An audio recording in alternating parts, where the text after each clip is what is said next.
Welcome again to my internet broadcast. This is Joe Traina. We're calling it Please Join Me.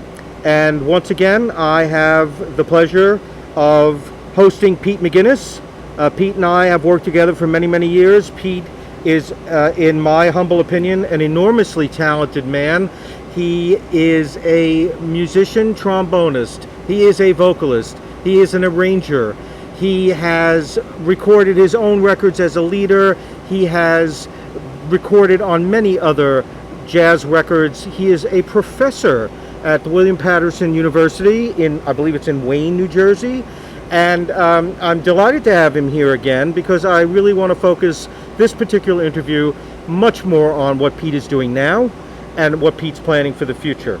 And I would like to play a selection a little later in this interview of a cut from Pete's record. Tell me the last, not Take Me Along. Along for the Ride. Along for the Pete Ride. McGuinness Jazz Orchestra. I would very much, with your permission, you could tell me if we want another cut. I would very much like to play a cut from Along for the Ride, which I consider, knowing Pete for many decades, a veritable tour de force of his vocal and arranging talents, which is the wonderful ballad, Pete's own treatment of the composer, the Frenchman, Michel Legrand's You Must Believe in Spring. Good choice. So, I think so too. So, I'm going to hand over the microphone to Pete McGuinness. Pete, why don't you tell the folks a little bit about what's happening with you now? All right, Joe, thank you very much for having me back on the podcast. It's a pleasure to be here with you. And I hope other people that listened to the first installment of this podcast when we were talking about Joe's new record, Tip of the Hat, which is kind of one of the newest things I've done, actually, Joe. But as Joe said, I've been involved in a lot of aspects of music making throughout my 35-year professional career. And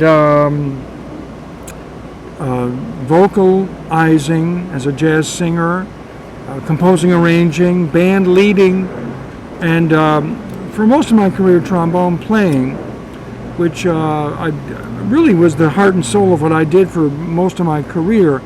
Had a real downturn, but I'm trying now to bring it back. I'm trying to have an upturn with my jazz trombone playing career as of very, very recently.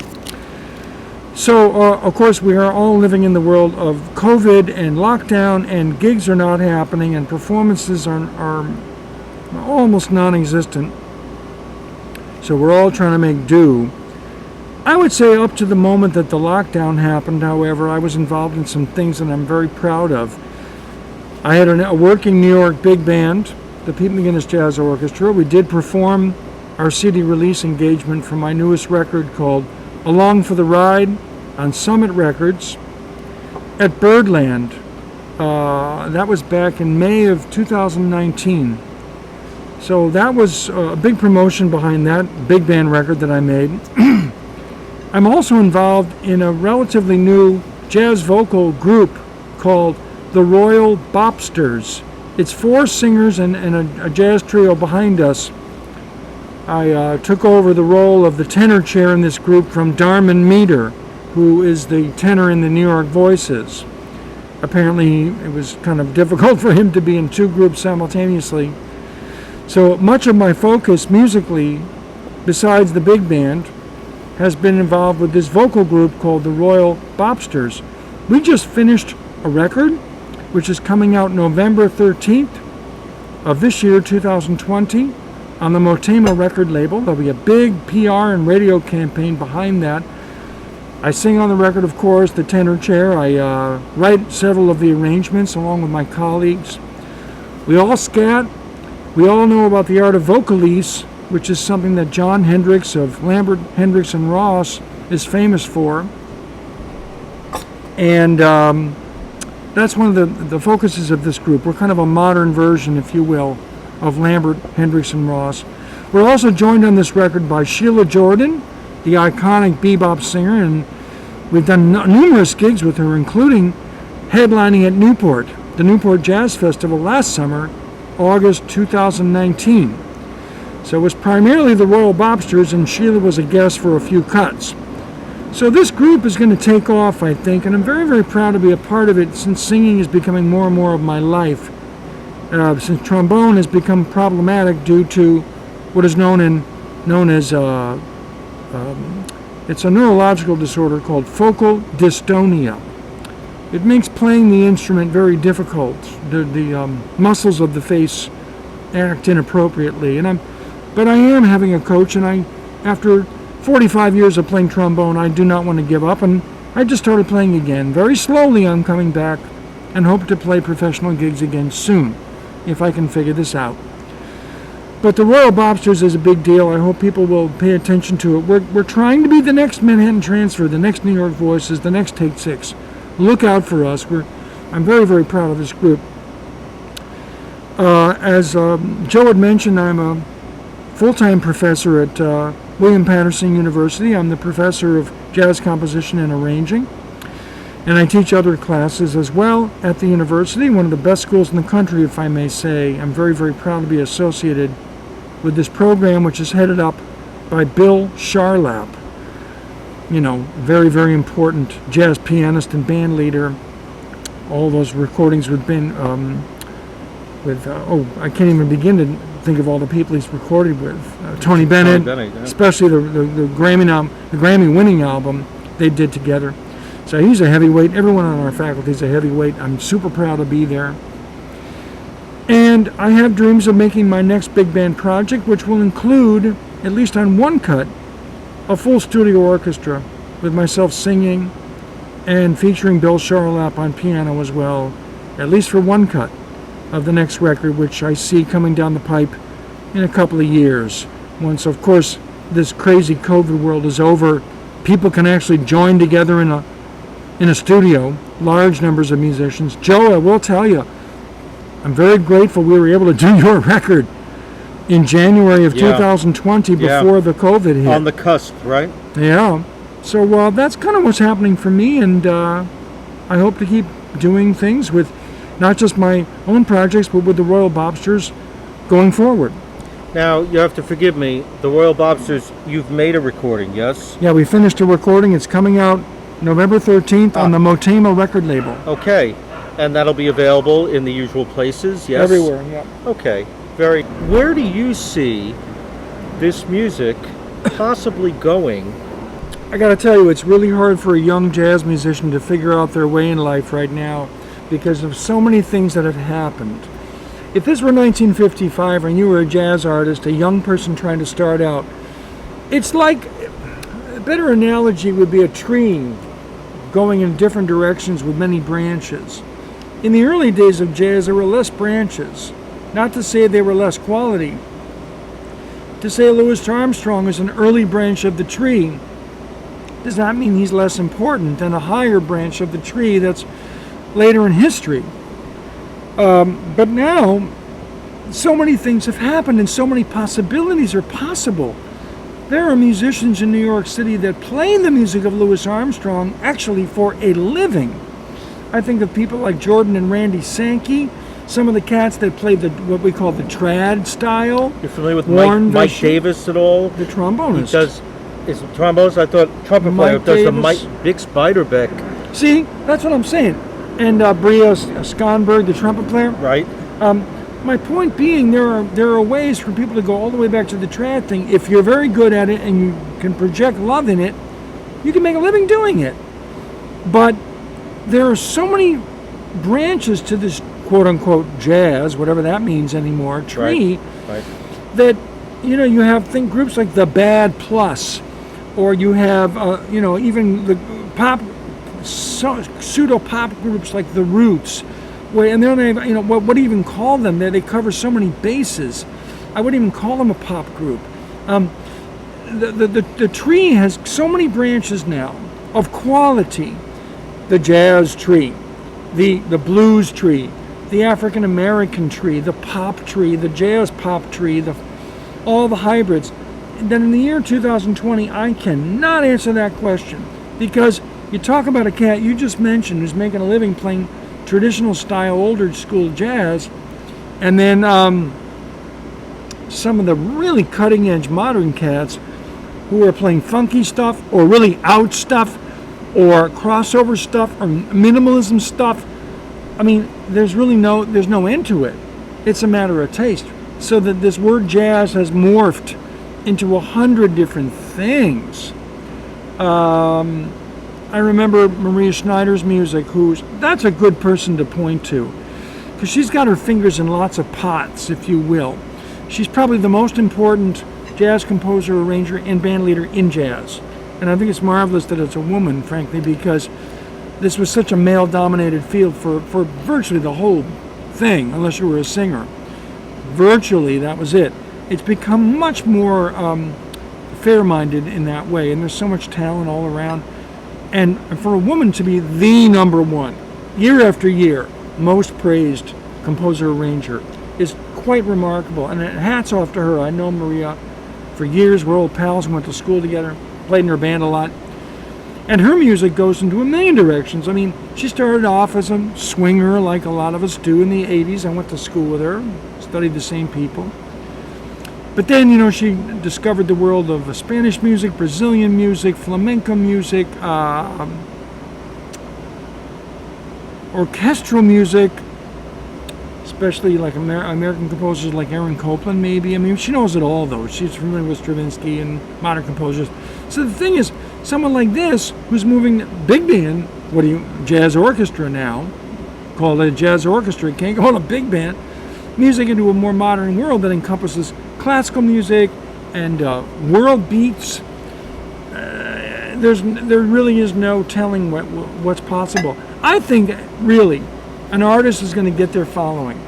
And if people like what they do, you're not going to be like the Charlie Parker, where everybody buys Charlie Parker records. Now you're going to have 100 people with 100 styles, and less people might buy those records, but they're the devoted fans. You know what I'm saying? Mm-hmm. There are the people that are going to buy the Count Basie records and the Duke Ellington records. They may not buy the Maria Schneider albums. But the people that buy the Maria Schneider albums, they may not buy the Basie record, but I hope they will. Because Maria did not come out of a vacuum.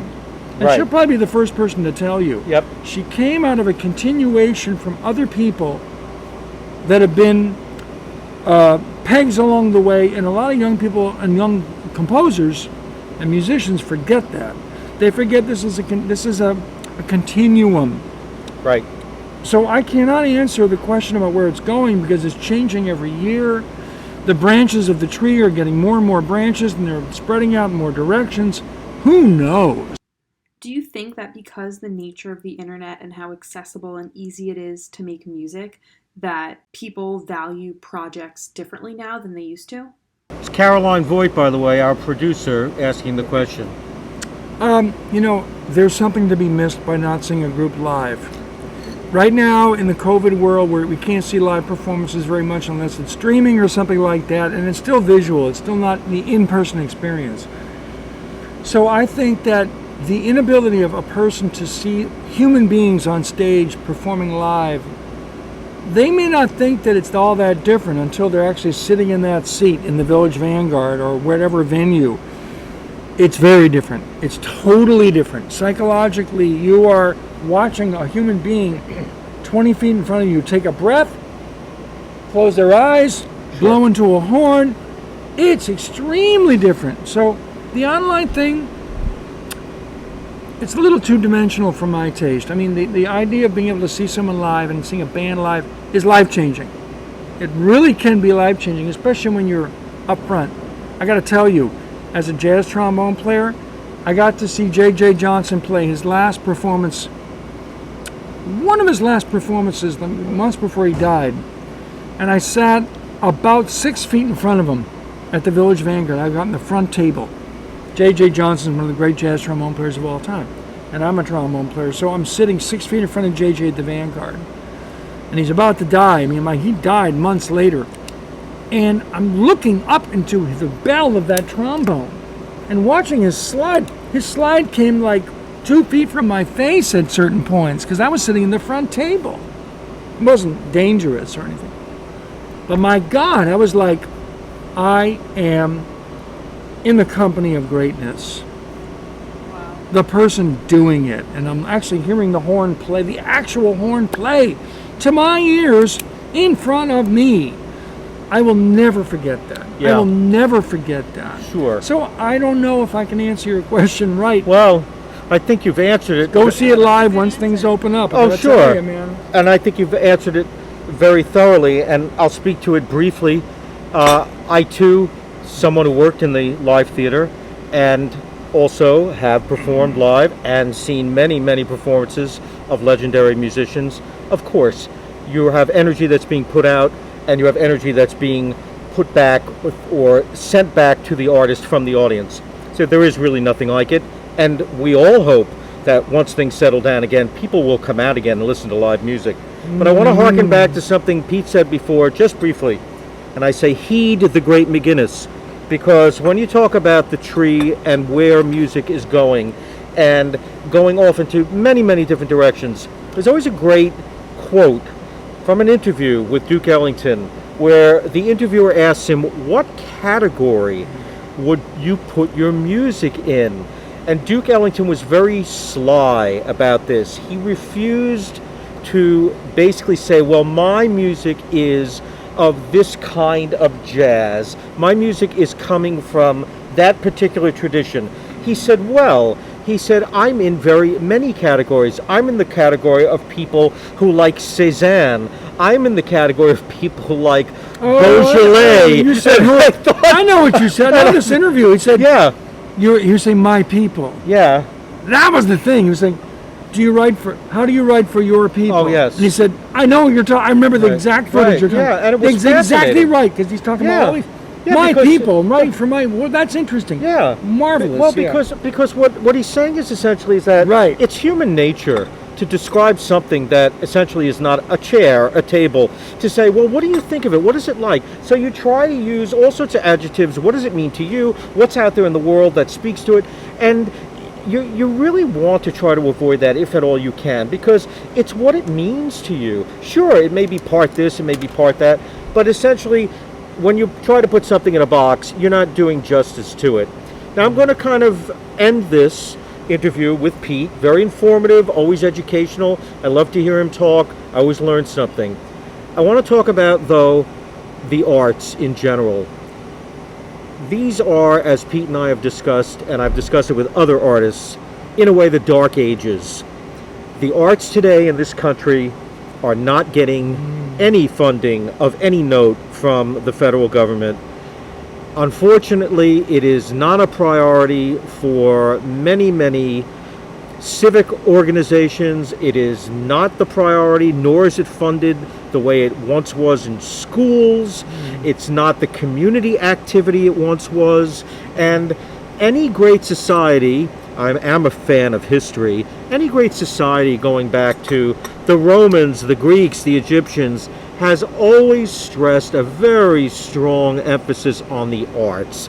It really is what adds so much to what you might call civilization and humanity. So I do urge all of you, in whatever way you can, purchasing a song, they are a la carte so much today, purchasing a record, now going, as Pete says, it is two-dimensional, but it's what we have, going to a podcast, listening to someone's concert, and in general, seeking out whatever way in which you can experience. I think that's the flip side of technology. I think in some ways the flexibility and the ability to be so personal with your choices with technology and what you want from the world of arts and what you seek out, whether it be a Facebook page or a YouTube channel, or it's like, I just want to go with what I like and then what thing is suggested to me of that bag rather than being exposed to a larger world, makes people a little more in their own little tunnels.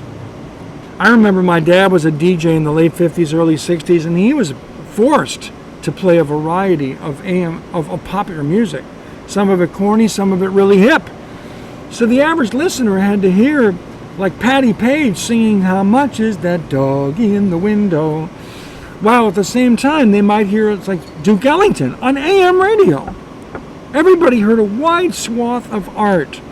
Now, with the technology, and I'm not putting it down necessarily because it does have benefits and I've taken advantage of them myself, it encourages people just to kind of put curtains around themselves and their tastes. And that does not lead to any kind of cultural hipness. Well, one of the great old men of the theater, Bill Morris, I'll make sure he hears this, once gave me words of wisdom. I was in Cincinnati, Starlight Express, the Disneyfication of the Broadway show, on roller skates, playing train cars, kind of Cats on Wheels, and he was doing a production. He was doing a production of Billy Bishop Goes to War, as I recall, in the Cincinnati Playhouse. And I said, "Bill, what do you think of this?" He came over to see it, and he said, "Well, Joe, I'm not a snob about theater." He said, "The only sin in the arts is to be boring." And so, that's very true. Any arts. I mean, even Beyonce, even Broadway. You're right, Joe. If it's boring, no matter what the genre, you don't surprise me. You're not interesting. How are you going to be interesting? It could be a number of different ways. It could be Aretha Franklin sings in an interesting way, even on simple tunes, because she's such a great artist. So is that what Absolutely. Right. I want to play this lovely, lovely track that I listened to many times when I first got this recording. In fact, I will tell the truth of the matter. I think that Pete, I think I've shared this with Pete. When I first listened to this selection that Pete offered, Michel Legrand's lovely ballad, "You Must Believe in Spring," which Pete sings on and Pete arranged, it was so good. It was so wonderful. Good is not in any way, shape, or form strong enough an adjective. I was like on the edge of my seat, and when it was done, I said, could it possibly have been that great? I was really breathless when I listened to it, and then I listened to it again, and I said, yeah, it really is that magnificent. And so I listened to it many, many times, and I called him right away, very excited, and I'm pretty sure I left a message and said, "Pete, it's a tour de force. It is the culmination of all of what you've done for the last 30, 35 years, and this is the result." It is so evocative of the way Michel Legrand scored. So there is a tip of the hat in there as well. Oh, of course there is. But I mean, the way in which it's sung and the way in which it's contrived, and I mean that in the most positive manner. Yeah, I know. It's really such a pleasure to listen to. So I want you folks to please listen to this selection. You will enjoy it immensely. It's Pete McGuinness singing, arranging Michel Legrand's "You Must Believe in Spring." But it's in English, so there's not l'enjoleur, les roses, Jesus, Pete, none of that stuff. We can't have everything.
when lonely feelings chew the meadows of your mind. Just think, if winter comes, can spring be far behind?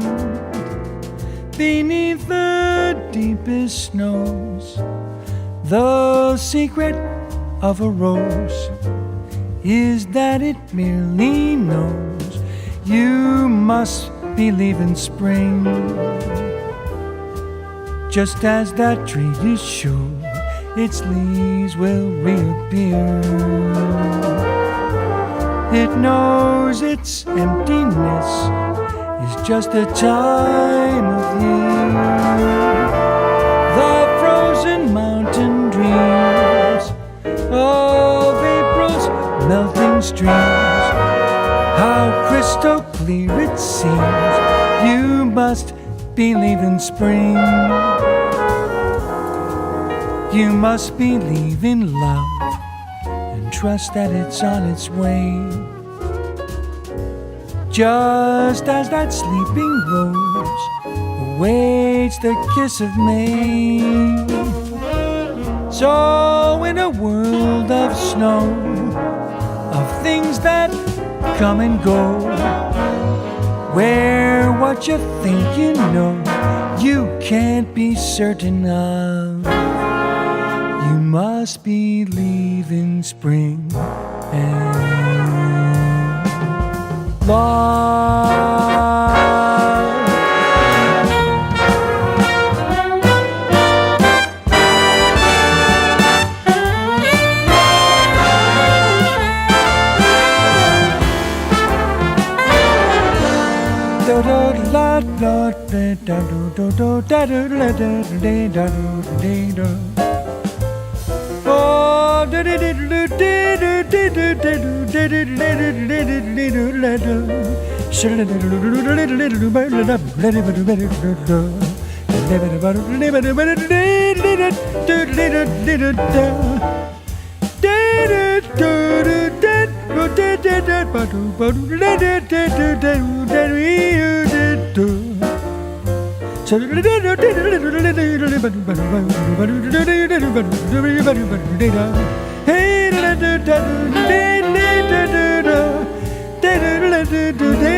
You must believe in love and trust that it's on its way.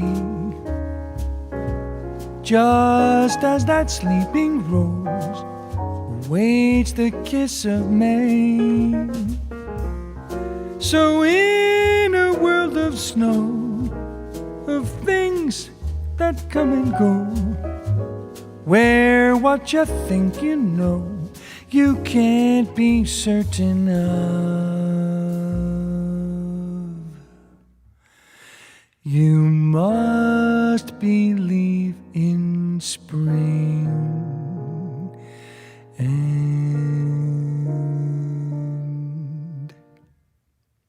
love.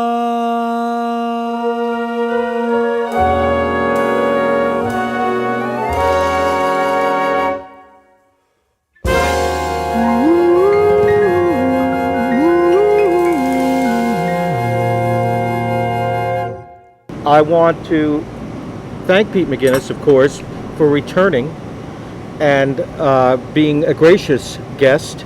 Once again, my second installment of Please Join Me. And I hope Pete will come back in the future and tell us what he's doing. You've been listening to Please Join Me with Joe Traina. Be sure to listen anywhere you get your podcasts. Keep up with joetrainamusic.com for news and new episodes. You can find guest Pete McGuinness at petemcguinness.com. Be sure to look out for Joe's newest recording, Tip of the Hat, due out later this month on all streaming services and wherever fine music is sold. This episode was produced by Caroline Voigt.